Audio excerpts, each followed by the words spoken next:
father's IV bag. Check your father's IV bag, sir. Please, you have to check it now. Marcus Sterling stopped walking in the middle of the hospital hallway and turned slowly. He had just stepped out of his father's private room on the 12th floor of St. Catherine's Medical Center, his phone pressed to his ear, his mind already moving toward the next thing. A board meeting. A contract. A delivery from the lawyer's office. He had been a man in motion for so long that even grief had to wait its turn on his schedule. The voice belonged to a small girl, maybe 9 years old, standing near the supply cart at the corner of the corridor. She was holding a stack of clean towels almost too big for her arms, and her dark eyes were fixed on him with a kind of seriousness that did not belong on a child's face. He took the phone away from his ear and looked at her with mild impatience. "I'm sorry. Your father's bag," she said again. Her voice was quiet but steady, the way people speak when they know the words matter more than the volume. "You need to check it. Please." Marcus glanced at the nurse's station behind her. A woman in pink scrubs was typing on a computer, paying no attention. 2 doctors were talking quietly near the elevator. Nobody was looking at the girl. Nobody was looking at him. "Who are you?" he asked. "My mother works here," the girl said. "She cleans the rooms on this floor. She brought me today because the daycare was closed." She shifted the stack of towels in her arms. "Please, sir. I'm not crazy. I'm not lying." Marcus exhaled slowly. He had not slept properly in 4 nights. His father, Edward Sterling, the man who had built the Sterling Holdings empire from a single hardware store in Detroit, was lying in a bed 20 feet away, recovering from heart surgery. The doctors had said the operation was a success. They had said in 2 weeks he might be home. They had said all the things that doctors say when they want family members to stop asking questions and go back to their lives. But the girl was still standing there, holding the towels, watching him. "I have to take this call," Marcus said, lifting the phone again. After they finished the call, the girl said quickly, "They always change the bag at the same time. They change it together. But this time only one nurse came. She wasn't wearing her badge. I always look at the badges because my mother says you can tell who works here by the badge. She didn't have one." Marcus lowered the phone. He looked at her for a long moment. There was something about the way she had said it. Not nervous, not dramatic. Just careful. Like a person describing something they had seen with their own eyes and did not want to be wrong about. "What's your name?" he asked. "Amara," she said. "Amara, how long ago did this nurse come?" "Maybe 10 minutes, she said. "Maybe a little more." "She was inside the room for a long time. Then she left through the back stairs. The other nurses always use the elevator." Marcus felt something small and cold move along the back of his neck. He told himself it was exhaustion. He told himself that hospitals were big, complicated places, and that nurses sometimes used stairs, and that badges sometimes fell off, and that children sometimes imagined things. He told himself all of that. And then he turned and walked back toward room 1217. The girl followed him at a distance, still carrying the towels. When Marcus opened the door, his father was asleep. The room was dim, the curtains half closed, the machines beeping in their slow, patient rhythm.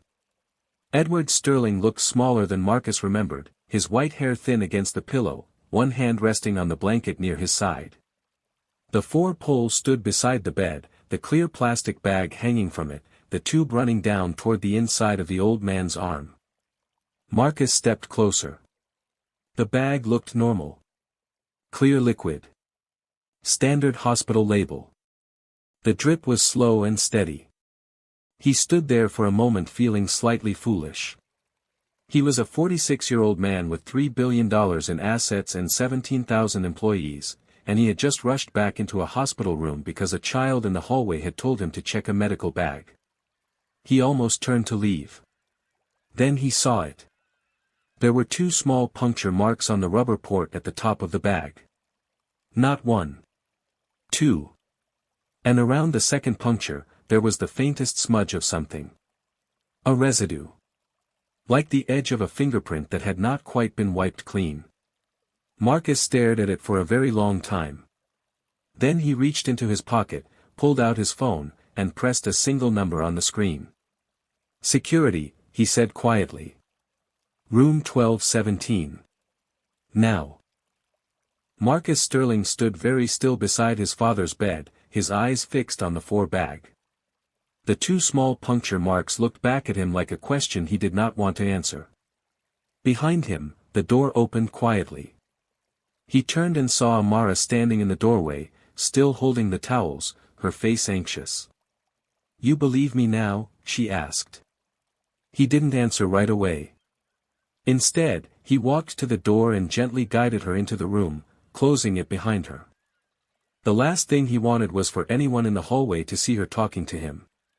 "How did you know to look at the bag?" he asked, keeping his voice low. She set the towels on a chair carefully, like she was relieved to put them down. "Because of yesterday," she said. "Yesterday?" She nodded. "I was helping my mother in the supply closet next to this room. The closet has a small window in the door. People don't notice it because there are boxes in front of it inside. But you can see out." Marcus listened. "There were 2 people in the hallway," she said. "A man in a suit and a woman wearing nurse clothes. But the nurse didn't have a badge. The man gave her a small white envelope. She put it in her pocket. Then he said something I didn't understand at first. He said, 'Make sure it's slow. It has to look like the heart.' And the woman said, 'I know what I'm doing.' Then they walked in different directions." Marcus felt the cold thing on his neck spread down into his shoulders. "Did you see their faces?" "The woman, yes," Amara said. "The man, only from the side. But I would know his voice. He had a deep voice. Like a radio." Marcus turned his head slightly and looked at his father again. Edward Sterling's chest rose and fell in slow, uneven breaths. The machines kept their patient rhythm. To anyone walking by, it would have looked like an old man peacefully recovering from surgery. To Marcus, it now looked like something else entirely. There was a sharp knock at the door. He went to open it. 2 men in dark blue blazers with hospital security badges stepped inside. The older one, broad-shouldered with a gray mustache, spoke first. "Mr. Sterling. We came as fast as we could. What's the problem?" Marcus pointed at the 4-pole without speaking. The older guard walked over and bent down slightly, studying the bag. His expression did not change at first. Then it changed slowly. He pulled a small flashlight from his belt and clicked it on, angling the beam at the top of the bag. 2 puncture sites, he said quietly. "That shouldn't be there. Only 1 is needed for the line." "Stop the drip," Marcus said. The guard hesitated. "Sir, we'd need a nurse to stop it now. And get the head of the floor up here. Get the head of the hospital. I don't care who you have to call. And do not let anyone touch this bag until we know what's in it." The younger guard was already on his radio. Marcus turned to Amara.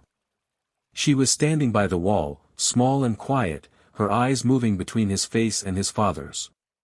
"You said your mother works here," he said gently. "Yes." "What's her name?" "Grace. Grace Williams. She works on this floor and the floor below." "I need you to stay with me for a little while," Marcus said. "But I don't want anyone to see you talking to me alone. Can you sit over there, near the window, like you're waiting for someone? Don't say anything to anyone." She nodded, calm in a way that surprised him. She walked to the chair near the window and sat down, folding her hands in her lap like a child who had been raised to be patient. Within 5 minutes, the room was different. 2 nurses had come in, then a doctor, then the floor supervisor, then a man Marcus recognized as the chief administrator of St. Catherine's. The 4 line had been clamped. The bag had been removed and placed inside a sealed plastic container. The doctor had spoken in calm phrases that did not quite hide his concern. "We will run a full toxicology on the fluid immediately," the administrator said quietly to Marcus in the corner of the room. "But Mr. Sterling, if what you are suggesting is true, this is a police matter, not just a hospital one." "I know," Marcus said. "Do you have any reason to believe someone would want to harm your father?" Marcus thought about that question carefully. His father was 81 years old. He had been retired for 9 years. He had no business enemies left that anyone could name. He was a widower. He lived quietly. He read books and watched old movies and spoke softly to the housekeeper, Mrs. Patel, who had been with the family for 22 years. "No reason that I can think of," Marcus said. But even as he said it, a quiet voice somewhere inside him answered, "Yes, you can." Because Edward Sterling had not always been quiet. And the family he had left behind was not as simple as it looked from the outside. The hospital administrator was a careful man named Dr. Howard Bennett. He spoke in the measured tone of someone who had spent 20 years protecting an institution from lawsuits, scandals, and the bad decisions of others. Marcus knew the type. He employed many men like him.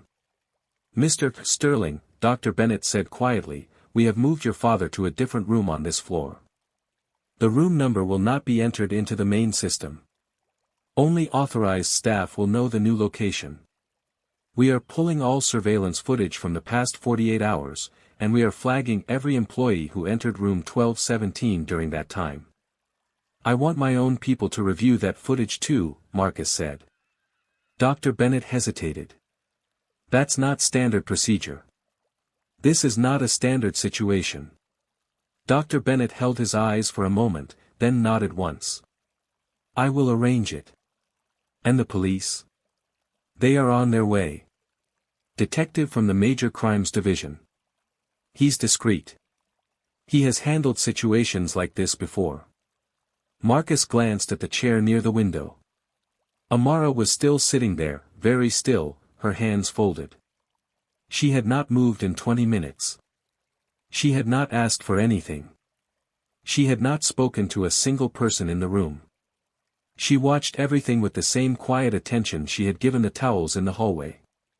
"There is one more thing," Marcus said, lowering his voice. "There is a girl in this room. Her mother works for the hospital. She is the reason I knew to check the bag. I do not want anyone to know it was her. Not yet. Not the staff, not the police, not anyone. If the people who did this find out a child saw something, she becomes a target." Dr. Bennett looked toward the chair, surprised. He had clearly not even noticed her. "I understand," he said. "I need to speak to her mother. Privately. In a room where no one will overhear us. Can you arrange that?" "Yes." 20 minutes later, Marcus was sitting in a small windowless office on the 14th floor. Across from him sat a woman in her mid-30s with tired eyes and her hair pulled back into a neat bun.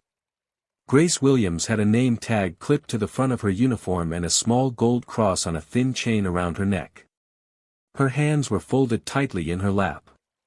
Amara sat beside her, very close, leaning into her mother's shoulder. "Mrs. Williams," Marcus said. "Thank you for coming." "What did she do?" Grace asked immediately. Her voice was firm but afraid. "Whatever happened, sir, please. She is a good girl.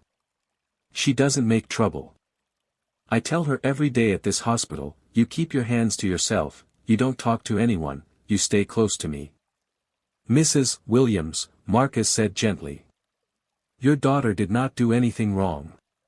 Your daughter saved my father's life. At least we think she did. We won't know for sure until the lab results come back. But everything points to her being right." Grace stared at him. Her mouth opened slightly, then closed. Then she looked at Amara. "What is she talking about, baby?"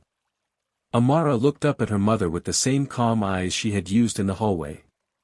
"Mama, I saw the woman yesterday. I told you. The one without the badge. I told you she was acting strange. You said don't worry about it. Grace closed her eyes for a long moment. Marcus could see her replaying a conversation in her head, a conversation she had dismissed because she was tired and busy and trying to keep a child quiet during a long shift. "Oh, baby," she whispered. "Oh, I am so sorry." "It's okay, Mama." I told the man. Grace looked up at Marcus, and there were tears in her eyes now, but she was not crying. She was holding them back with the discipline of someone who had learned years ago that crying at work was a luxury she could not afford. "Sir," she said. "I have worked at this hospital for 11 years. I have never had a complaint. I take care of my daughter alone. Her father passed 3 years ago. This job is everything to us. If she got involved in something, Mrs. Williams." Marcus leaned forward slightly. "Listen to me carefully. Nothing is going to happen to your job.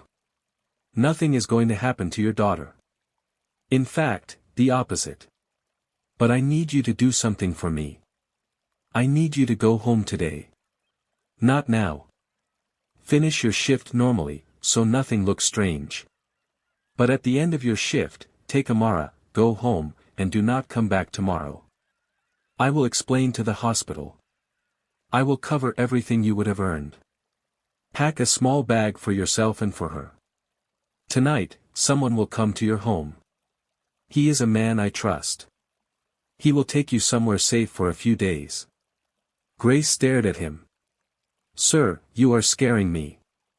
"I know," Marcus said quietly. "I am scared too."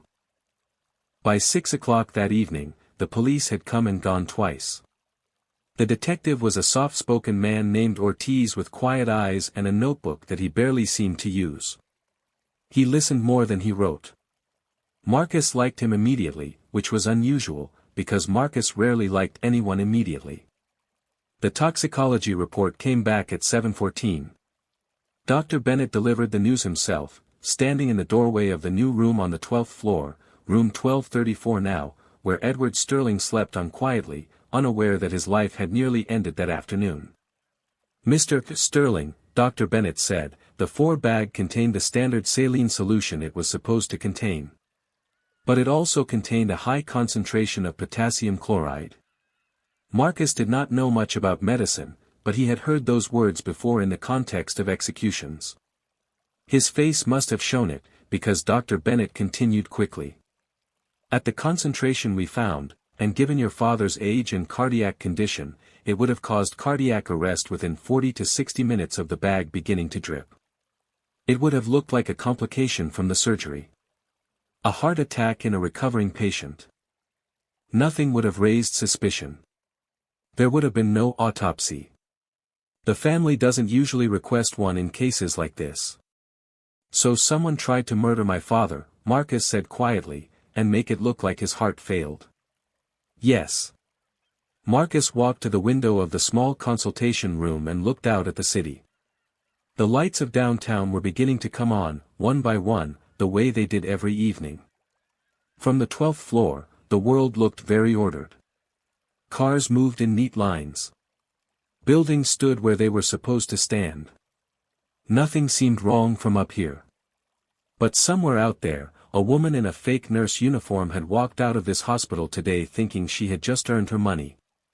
And somewhere out there, a man with a deep voice like a radio was waiting for a phone call telling him that Edward Sterling had died peacefully in his sleep.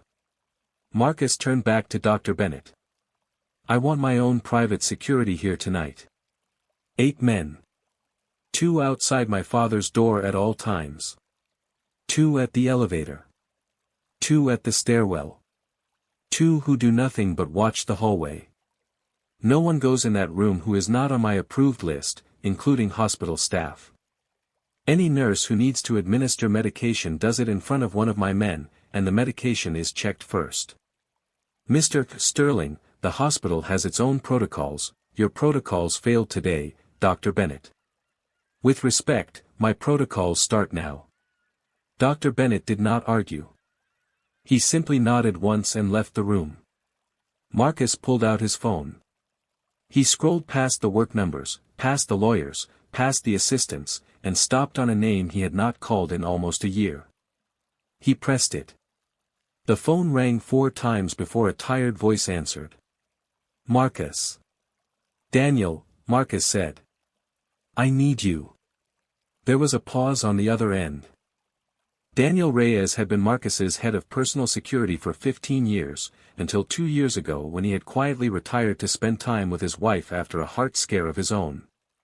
They had parted on good terms. They had stayed in touch loosely. Birthday calls, holiday messages. What's wrong? Daniel asked. Someone just tried to kill my father in his hospital bed. Today. With potassium chloride in his 4 bag. A child caught it. He's alive. But I don't know who did it, and I don't know who's behind it, and I cannot trust my normal security team because I do not know who has been talking. Daniel was quiet for several seconds. I'll be there in 2 hours, he said. Do not talk to anyone in your family about this. Not your sister. Not your brother. Not your stepmother. Not the housekeeper. Not your father's lawyer. Especially not your father's lawyer. Not anyone. Do you understand me? I understand. And Marcus, yes. The child who caught it. Where is she now? At home. With her mother. I sent one of my men to watch the house. 1 man is not enough. Send 3. And move them somewhere else tonight. A hotel. Not under their real names. Pay cash. Do it within the hour. All right. Marcus ended the call and stood there for a moment in the empty consultation room, breathing slowly. He thought about what Daniel had said. Not your sister. Not your brother. Not your stepmother. His stepmother. Marcus closed his eyes. His father had remarried 6 years ago. Her name was Vivian. She was 41 years old, and Edward Sterling was 81. She had been his nurse during a long illness, the one that had ended his first wife's life, Marcus's mother. 6 months after the funeral, Edward had married her quietly at a courthouse in Connecticut, without telling his children. Marcus had told himself, at the time, that he understood. His father was lonely. Now he was not so sure what he had understood. Daniel Reyes arrived at the hospital at 9:20 that night. He looked older than Marcus remembered, his hair more silver than black now, but his eyes were the same. Sharp, patient, and very awake. He carried a small leather bag and a coat folded over his arm, like a man who had not been sure how many nights he would be staying. They met in the small consultation room on the 12th floor. Marcus had not eaten since breakfast. A cup of cold coffee sat untouched on the table. Tell me everything, Daniel said as he sat down. From the beginning. Don't skip details. Especially don't skip the ones you think don't matter. Marcus told him. About Amara in the hallway. The puncture marks. Grace Williams. Dr. Bennett. The toxicology report. The woman in fake nurse clothing. The man with the radio voice. Daniel listened the way he always listened, with his eyes half closed and his head slightly tilted, like he was hearing a song that he wanted to remember every note of. When Marcus finished, Daniel asked one question. Who benefits if your father dies tonight? Marcus had been waiting for that question. He had also been avoiding it. 3 people benefit financially in obvious ways, he said slowly. My sister Caroline. My brother James. And Vivian, his wife. How much? My father is worth approximately $1.7 billion. The estate is divided according to a will he signed about 4 years ago. Caroline and James each receive 20%. Vivian receives 30%. The remaining 30% comes to me, along with controlling shares of Sterling Holdings. Daniel raised an eyebrow slightly. Controlling shares to you. That is unusual. The oldest son model. Most modern families split things more evenly. My father is an old-fashioned man. And I have been running operations at Sterling Holdings for 14 years. He wanted continuity. Has the will been updated recently? Marcus paused. I don't actually know, he said. I assumed not. But I haven't asked. My father doesn't talk about money with me unless he has to. Daniel made a small note on a piece of paper. We need to find out. Tonight if possible. Who is his lawyer? A man named Howard Greer. Greer and Associates. He has been my father's lawyer for 30 years. Did your father ever talk about being unhappy with anyone? Concerned about anyone? Worried about money disappearing? No. But, Marcus stopped. But? About 4 months ago, he asked me a strange question. He asked me if I thought Vivian loved him. Daniel set his pen down. What did you tell him? I told him I didn't know her well enough to say. He nodded and changed the subject. I assumed it was just an old man's insecurity. He never brought it up again. Did he ever say anything to your sister or your brother about it? I don't know. Daniel was quiet for a long moment. Then he said, Marcus, I am going to tell you something, and I need you to hear it without getting defensive. The most likely person behind this is someone close to your father. Not because she is the most evil, but because she had the most access. She knew his medical schedule. She knew what hospital he would be in. She knew which floor, which room, which staff. She probably knew which nurse he liked and which nurse he didn't trust. Someone fed information to whoever did this. Someone with eyes inside your father's life. It could be a staff member, Marcus said. The housekeeper. The cook. The driver. Yes. It could be. But staff usually don't initiate plans like this on their own. They get hired. They get paid. They get told what to do. Marcus felt his jaw tighten.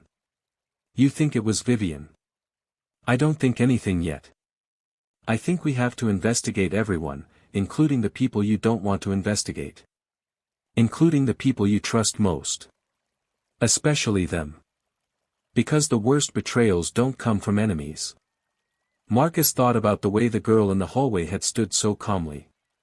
They said you wouldn't notice. Except that was a different story.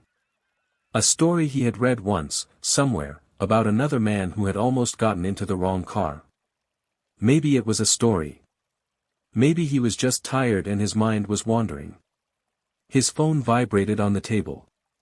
He looked at the screen. Vivian. He showed it to Daniel without speaking. Daniel nodded slowly. Answer it. Be normal. Tell her exactly what the hospital would have told her if nothing had happened. Your father is stable, resting well, the doctors are pleased. Do not mention the bag. Do not mention the police. Do not mention me. Especially do not mention the child. Marcus took a slow breath, picked up the phone, and pressed the green circle. Vivian, he said. I was about to call you. How is he? Her voice came through warm and concerned, the voice of a worried wife. I've been thinking about him all afternoon. Marcus closed his eyes. He's doing well, he said. Resting comfortably. The doctors are very pleased. Oh, thank God, Vivian said. Her voice had the soft, slightly trembling quality of a woman who had been holding her breath for hours. I was so worried, Marcus. I haven't been able to focus on anything all day. Should I come down there? I can be there in an hour. Marcus looked across the table at Daniel. Daniel shook his head once, slowly. He's already asleep for the night, Marcus said. The doctors gave him something to help him rest. There's really no point in you coming tonight. Get some sleep. Come tomorrow morning. He'll be more alert then. There was a small pause on the line. Are you sure? She said. I just feel like I should be there. He's my husband, Marcus. I know, he said carefully. But the nurses are quite strict about visitors at night, especially in the cardiac wing.